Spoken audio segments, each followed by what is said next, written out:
You're listening to Moviesucktastic.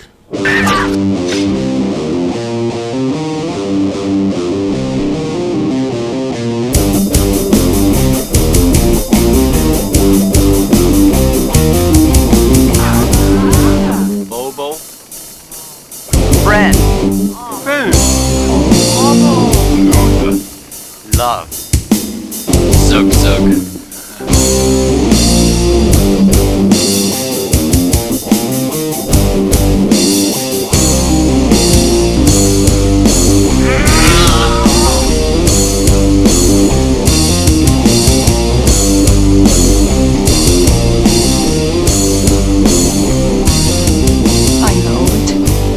It all sounds like some bad movie.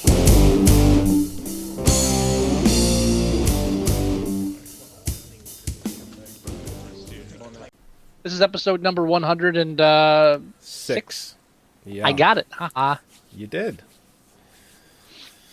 And isn't everyone just looking for Alounda? Everyone's just looking for Alounda. Alounda. And of course, we're reviewing the 1981 Ringo Starr feature, Caveman. Alounda.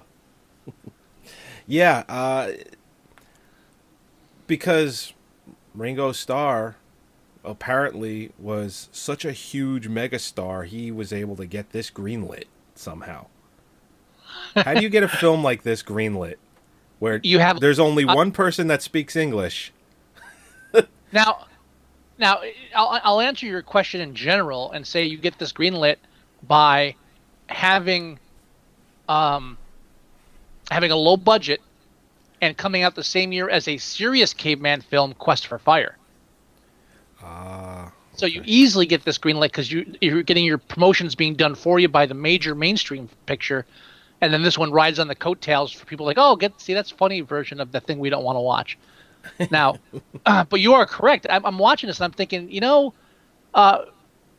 remember the outroar when Brotherhood of the Wolf came out? Yeah, because it's subtitled. Because the trailers didn't like explicitly say it was French. It just had like in really small captions their French title under Brotherhood of the Wolf. And the first 10 minutes of the film are like no dialogue.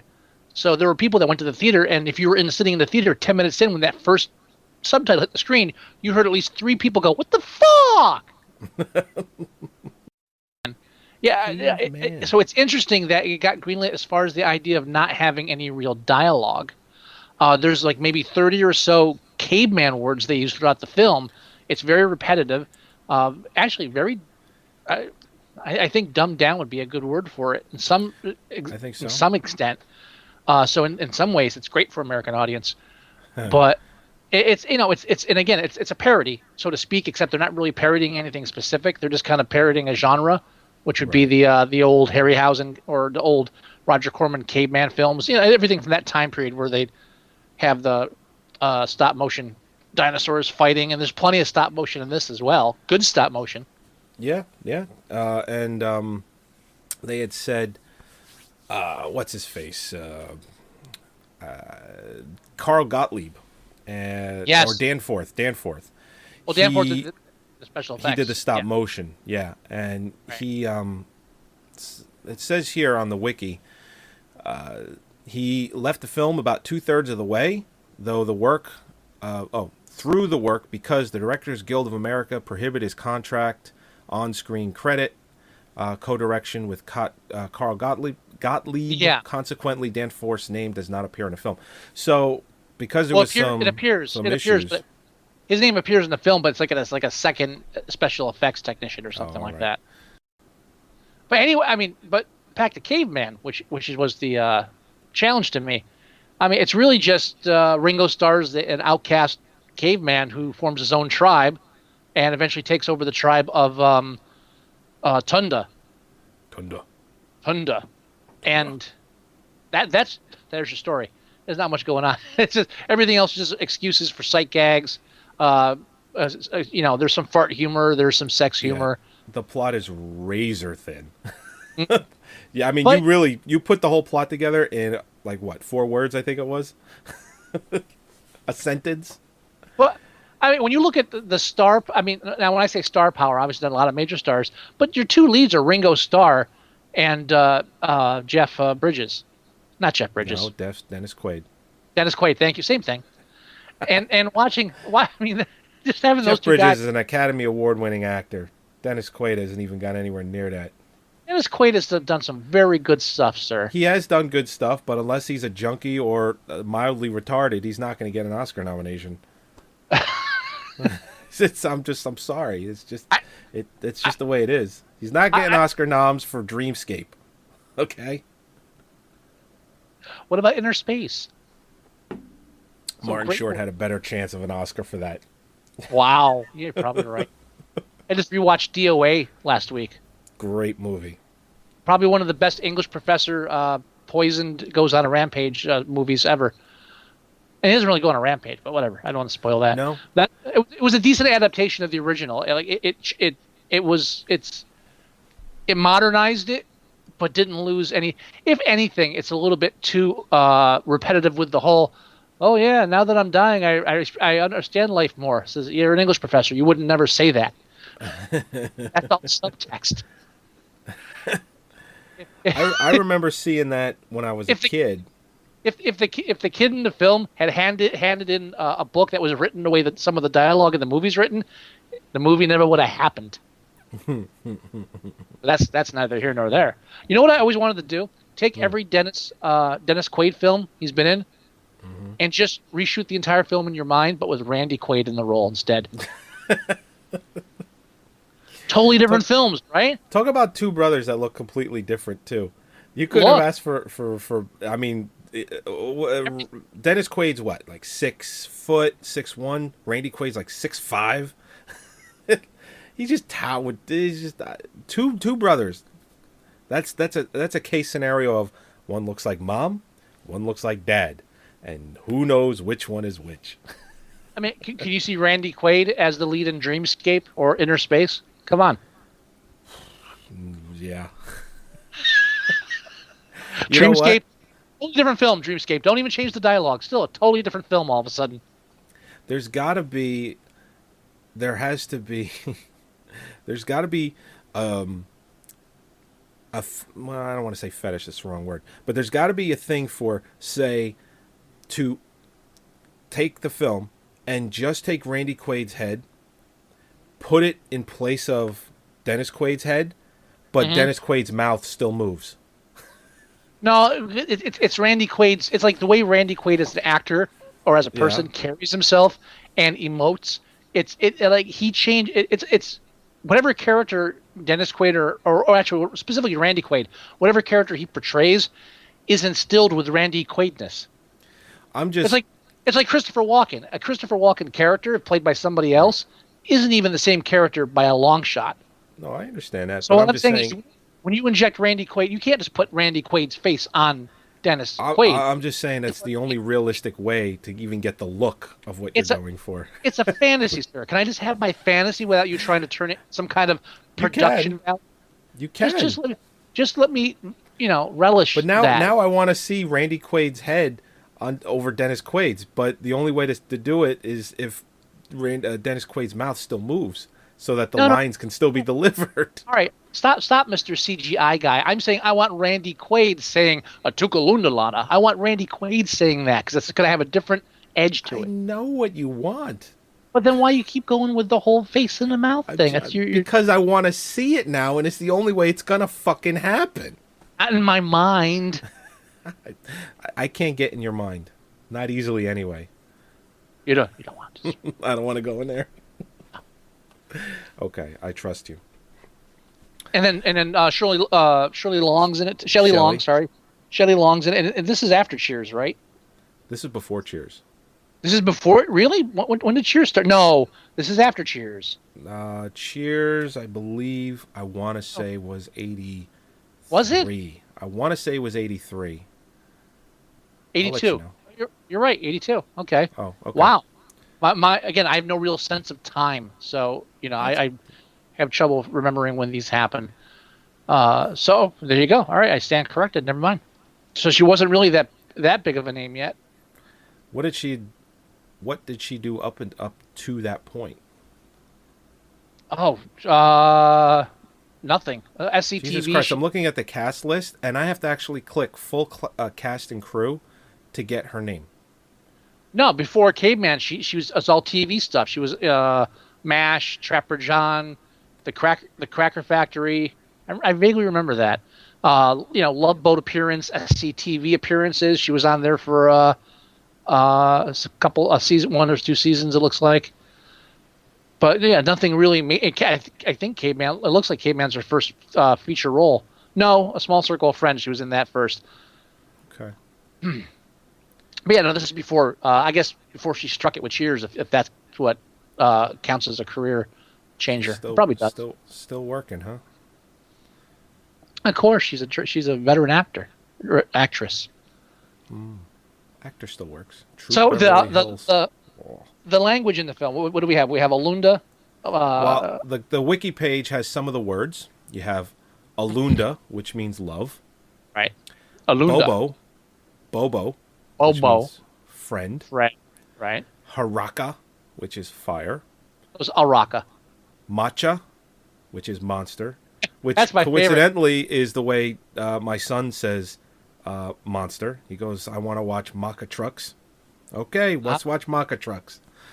Naya is not. Go ahead. What were you going to say? Well, no, Nya. Not Naya. Nya. Nya. Oh, yeah. Nya. Nya. Nya ul. Ul. Nya. Which is no food. Right. And but I love every scene where the dinosaur comes up and starts going, Macha! Macha! It's just, there's a part of it that's just funny, even though it's not. I mean, they're just using different words. The claymation's funny, of course, because they're going for cute. So they have like the dinosaurs barking and stuff like that. Like Shelley Long's father walking under the dinosaur, and he's like rubbing him, and he's like, oh, the dinosaur is like just all, oh. Tongue rolls out. Then he fucking hits him with a stick. Now all the like weird terminology. The one word that always sticks in my head throughout the film is "lar," which is Dennis Quaid's name, but only because of the way Ringo keeps saying it. Lar, Lar, lar, lar, lar. He just puts this length to it. Lar. He didn't speak in the Beatles either, so He spoke. Hey, he was on drums. He sang. He did. He did some stuff in there. Don't start with that. Yeah, he sang shit when he was on his own. That's right. That's it. Not with the Beatles. Stop and Smell the Roses. Best Ringo album ever. Puka is broken. Is like. Well, I took Puka to mean cripple, but I guess like broken's a nice way of putting it. Oh, yeah, I guess so. I guess you go either way. I mean, they always referred to people as Puka, so I assumed it being handicapped or crippled. Zug-Zug, sex. Oh yeah, Zug-Zug. Kuda, come. Zug-Zug Kuda. Or go. Come or go. Yeah, I think come. Yeah. Yeah. Doo-doo, shit. Well, those weren't. Yeah. Kaka. And, Yanuda. Who? Yanuda. What was that one? Yanuta. It's gone. Oh, and that's all they have on the wiki page. I missed that one. That must have only come up once or twice. Now, on the wiki page, it's interesting. It says at some showings, audience were issued a translation pamphlet for 30 caveman words. The only English dialogue present is used for comedic effect when it is spoken by a caveman played by Evan Kim, who speaks modern English but is understood by none other than the characters. Being a Korean caveman, by speaking English, he appears to be more advanced than the rest. At her audition, Long said she did not speak any English but responded to everything with grunts. See, that's called 80s humor. Yeah. That's called where there's an Asian guy, and it's funny because he speaks English and we understand him. Get it? Barbara Bach, who plays Lana. Oh yeah, this. Ringo Starr and her met on the set of Caveman, and it says they married a year later. Yeah. This was now, where they. Are they still married? Is she dead? I don't know. Well, I'm just curious because I envision what plastic surgery looks on her now, judging by how she looked then. Because she is a prime candidate for plastic surgery. I guarantee she had some serious work done. I don't know why, but she just looks, even then, with the high cheekbones and everything. Yeah. She just looks like she had some serious work done. Cause no, they're still married. Oh man. Mm-hmm. I have to see what she looks like. I gotta pull up a picture right now. Barbara Bach. Oh, stop. Here comes the sexist stuff. What sexist stuff? I'm just saying she probably has some serious work done. That's all. How does Ringo Starr bagged her, so I guess sense of humor does count. Yeah. Like I'm one to talk. All right. I'm gonna apologize to everyone right now. I'm looking at a picture of her. She is growing old gracefully. She does not look like she does not look like she's had any work done. I'm very impressed. A little shocked, to be honest. Does she have a higher value in your mind now than Joey? Hey, you know what? Sexist I wish more women would grow old gracefully. I'm sorry. You know, you don't need all this crazy plastic surgery. You don't. So cut the shit. Well, as long as they're conforming to your view of what a woman should be, I guess that's all that matters. You can eat me. How about that? Yeah. A long, uncomfortable silence there. Yeah. No, I'm just looking at her. She looks good. I'm celebrating the female form in its entirety. As you want it. Okay. I don't think plastic surgery is necessary. I think it makes I think it makes everything look worse. And who are you to judge? Me. Hey, you know what? You like plastic surgery? You have at it. Well, then why criticize? Yeah, you tell some the women you date. You know what? I think you need cheekbones, and see what happens. Well, if she doesn't have any cheekbones, then I think it might be. If she doesn't have any cheekbones, then maybe, yeah. I mean, it's a cute film all around. There's a lot of running gags. My favorite one is Tonda's inability to throw a rock. That's a favorite one. Which was actually on the screen right now. Oh, God. I mean, but like you said, it's a razor-thin plot. It's just the humor. A bunch of people running around in caveman outfits in Mexico, saying wacky things. As a kid, I always loved when they're sitting around the fire and they create music. Oh, yeah, with the hand in the fire with the old guy. Oh! Oh! Yeah. Na-na-na-na. Like, na-na-na-na-na. It almost sounded like the Ewok song before the Ewok song happened 2 years later. So that you mean it almost sounds like the song the Ewoks ripped off. That, you know what? That's a better assumption. Yes. Yeah. Yes, it is. That is much better. Fucking Lucas. They fucking should have sued Lucas. Fucking yeah, right. You stole our Caveman song, bitch. It's even around a fucking campfire.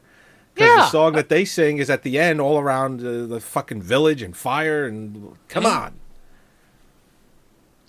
And you can also kind of see where they're kind of going after that quest for fire thing, where they discover fire and they're discovering all this other stuff and how to cook food, but it's all done humorously, and how to drug the monsters and ride them, or the dinosaurs. Excuse me. Yeah, let's throw a pumpkin on its horn so it can't see. Now, historically, the film's accurate because cavemen were around during the time of dinosaurs, right? Yes, they were. Yeah, you're right. I mean, the Earth is only 5,000 years old, so. Yeah, so I mean, there's no problem. I can't even fucking commit to that. I can't do it with a straight face. I'm sorry. If they can bitch about Lincoln because it's not historically accurate, how come they're not bitching about Caveman? I think it's a good point. You know why? Because they think it's a documentary. That's true. This is what they show their children. See, we walked with the dinosaurs. It's plausible, except maybe for Ringo getting or no, I guess that's plausible too. Never mind. I remember as a kid seeing commercials for this. I played one of the TV spots at the opening of the show. The one that's vivid in my mind is the one where they have the giant dinosaur egg, and they're all fighting over it, and they're running in one direction, and it's like sped up Benny Hill style. They're running in one direction, and then it's too heavy, so they go running in the other direction, and they run in the other direction, back and forth, back and forth. That whole scene was done in a 15-second commercial spot, or a 30-second commercial spot, and that's the commercial I remember most vividly when this film came out. And they had another one that had some of the stop-motion dinosaur stuff, and of course, I'm a 5-year-old, I'm like, dinosaurs! I was very excited about it, and I wanted to see it so bad, but my parents never took me. I was excited about it now, seeing it. Dinosaurs! Yeah. Dinosaurs! I mean, you picked a film that even though it's a bad movie, let's not split hairs there. It's simple. It's juvenile humor. It's simple humor. A lot of it's again base bodily function humor. There's nothing clever or subtle about it. It's just I mean, when Lar gets lost and he ends up in a nearby ice age. Yeah. It almost feels like they did the whole thing just to have the peeing ice cubes joke. Oh yeah. I feel like that whole setup was just for that one joke. Yeah, and then everything else after that was okay. Now we have to get him out of there. But even then, it's kind of I love the thing where they find him and he's actually frozen, running from the monster. I mean, it's still funny in a way. It's not like some of those films I watched as a kid where I watch now. I was like, what the hell was wrong with me? This is just asinine. I still get a kick out of it. Oh yeah, I mean, I grew up with this film. This is one of my childhood films. It was played on HBO ad nauseum, So when growing up, this was probably on cable. I would probably say every other month. Easy. Oh no, yeah, on HBO over and over again, exactly. And again, I mean, we can make fun of it as far as being a bad film. We can talk about how simplistic the plot is. The whole film's got 30 words of dialogue. Yeah.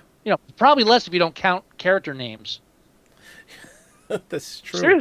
Seriously, and it carries over. Even the one joke where the one guy speaks English, even he only speaks like 2 or 3 lines of English. Yeah. So I mean, and once they don't even, and it's weird, they don't even kill that joke. They play the joke once to its full effect, then they revisit it one more briefly, and that's it. He's not talking nonstop through the film. The Korean guy that speaks English, wasn't he in Cannonball Run? No, he was not in Cannonball Run, sir. That is incorrect. He was the other Asian character. No, other than Jackie Chan. No, because I actually just watched that last week or the week before. No, he was not. The hell was his name? Evan C. Kim. Evan Kim. Evan Kim. He was in Megaforce. You might be thinking about that. Oh, he was in Megaforce. Yes, he was. I could have sworn he was in Cannonball Run. Double checking here, but I'm positive he wasn't because I just watched Cannonball Run. He's not in there. Or the second one? He wasn't in the second. Yeah, I guess not. Okay. No. He was in Megaforce. That's right. He was the Deadpool. He was Clint Eastwood's partner. He was the partner. Yeah. That's right. And he was like, what do you... after he beats up some guy with Kung Fu, he's like, well, what do you think about having an Asian partner now? And Clint Eastwood, he goes, good. And that was the whole scene. He gets blown up by one of the car bombs, doesn't he? But he survives because he had a bulletproof vest on. Am I wrong about that? I don't remember that. Maybe. Well, because I know Deadpool had those remote. It's been ages since I saw Deadpool. All I remember is remote control cars. And Jim Carrey. That's all I remember from it. He was the heavy metal guy that OD'd in the beginning of the film. I do not recall that because he was in that Deadpool. I mean, the whole thing with it was. I know they put bets on whoever would die and would be the most famous. There would be a certain amount of points you'd get. And so, correct. And Jim Carrey, his character was some some famous heavy metal dude who was given a crazy dose. I don't. Again, all I remember is Oh, really? You should revisit it. Yeah, all I remember is remote control cars with explosives on them, the Asian sidekick with a bulletproof vest, and Guns N' Roses doing a walk-on, holding a harpoon gun. That's all I remember that film. I think that's all that's worth remembering of the film. I could be wrong. I'd have to revisit it. And Jim Carrey was doing "Welcome to the Jungle," which is a Guns N' Roses song. Yeah, I don't recall that part. Yeah. Oh, really? That's cool. No, I'm lying. It's interesting. Well, you keep asking me. No, yes, I don't remember him in that. You sure you don't remember? I don't know. Well, actually, I do remember. No. Oh, okay, cool. But no, Evan Kim was not in you again. You racist bastard. Nah. Are you saying that I'm saying that they all look alike? Is that what you're saying? I was saying you think they all look alike because you think he looks like the Asian guy in Cannonball Run too. In Cannonball Run. And by the way, I think it's also funny that they're in the film they're Korean, and that's why Jackie Chan was very pissed when he found out that he was playing Korean because he's Japanese. Chinese. Sorry, Chinese. And I just thank you. And I just proved my own point, so I should shut the fuck up.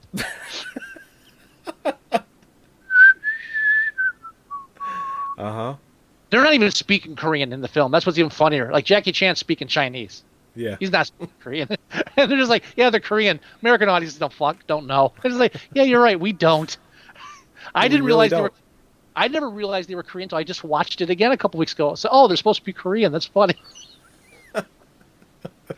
For years, I thought they were Chinese. From when I watched it, no one pays attention to that shit. Where's Burt Reynolds? When's he going to laugh again? That's all we're watching for. When's he going to smack Dom DeLuise? Anyway, play that music, sir. All right, here we go. Episode 106. Thank you for joining us for Caveman. We are, like I said, we're going to have a format change soon. But in the meantime, you can go to our website at Moviesucktastic.com and you can download our episodes there and watch the live stream from the site as well. If you don't want to do that, you can go to livestream.com/Moviesucktastic and you can do it there. You can go to iTunes and you can download our episodes and review them. We would like you to do that. We don't get enough of those. We do get them, but we want more. You can leave us voicemail at 908-514-4470. You can email us at themovieguys@moviesucktastic.com. Go to our Facebook page at facebook.com/Moviesucktastic. Is the music blaring? Is it too loud for you? What? Is the music too loud? What? What a pussy. I'm okay. Is that better? What's better? Do you have anything to add before we go? Atouk, Alounda. Atouk, Alounda. Joe Alounda Scott. Bobo. All right, everybody. We'll talk to you next week. Bye-bye.